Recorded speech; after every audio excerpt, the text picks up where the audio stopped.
evident that the vaping epidemic has become a focal point of American politics and media coverage. For years, there has been an underlying issue within society as a whole. This issue has mainly been overlooked by administration, government officials, parents, and teenagers. Currently, 50% of teenagers in the United States in grades 8 through 12 have used e-cigarettes, and this number has only been increasing. The vaping epidemic can be seen throughout youth today. Today, the issue of vaping has become a focal point of American politics and media coverage. Massachusetts Attorney General Maura Healey stated that over the last 5 years, e-cigarette usage has increased 900% amongst high school students in the United States.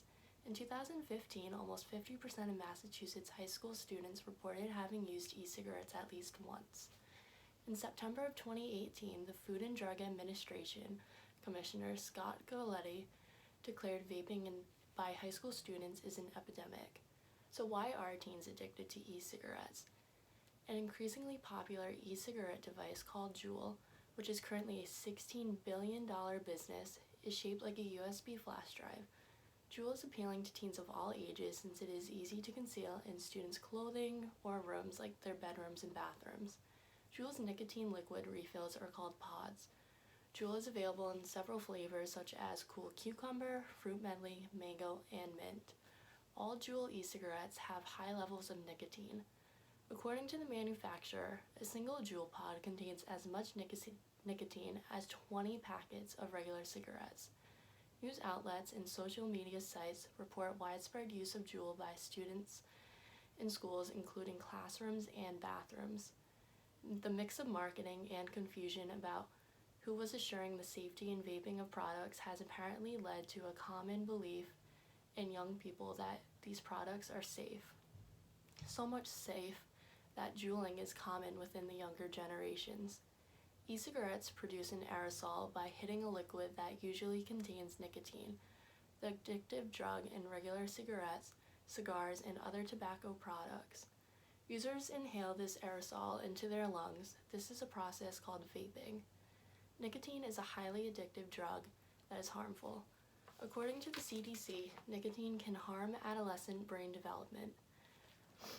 This photo here, you can see that this is a person vaping, and then these are all of like the particles in essentially the aerosol. So the significance of the issue of the vaping epidemic within our community lies in the fact that people both nationally and locally have already begun to take steps to draw attention to the problem. Massachusetts Governor Charlie Baker signed Bill number 4486, Chapter 157, Protecting and Act Youth from the Health Risks of Nicotine Addictions. This new law became effective on December 31st, 2018. The law studies the use of e-cigarettes, Juuls, and vapes, particularly among teens, and investigate how minors are achieving to access these devices. In September 2018, the FDA requested that e-cigarette manufacturers propose a plan to address the youth usage of e-cigarettes. The FDA also announced that the usage of e-cigarettes among youth has reached epidemic proportions. From prior knowledge, I know that trends begin on the West Coast and eventually move their way to the East.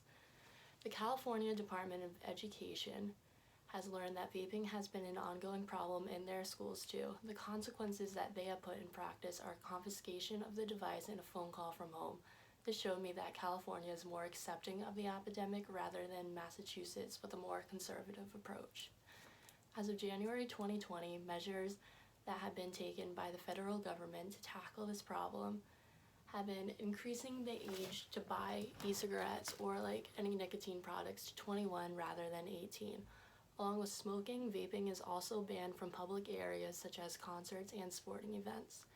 Currently, 50% of teenagers in the United States in grades 8 through 12 have used e-cigarettes, and this number has only been increasing and going up. Today, the usage of vaping has become such a problem in American politics and media coverage. Now, by implementing new precautions and measures, the nicotine epidemic within the United States as a whole and within Massachusetts can be seen to steadily decrease.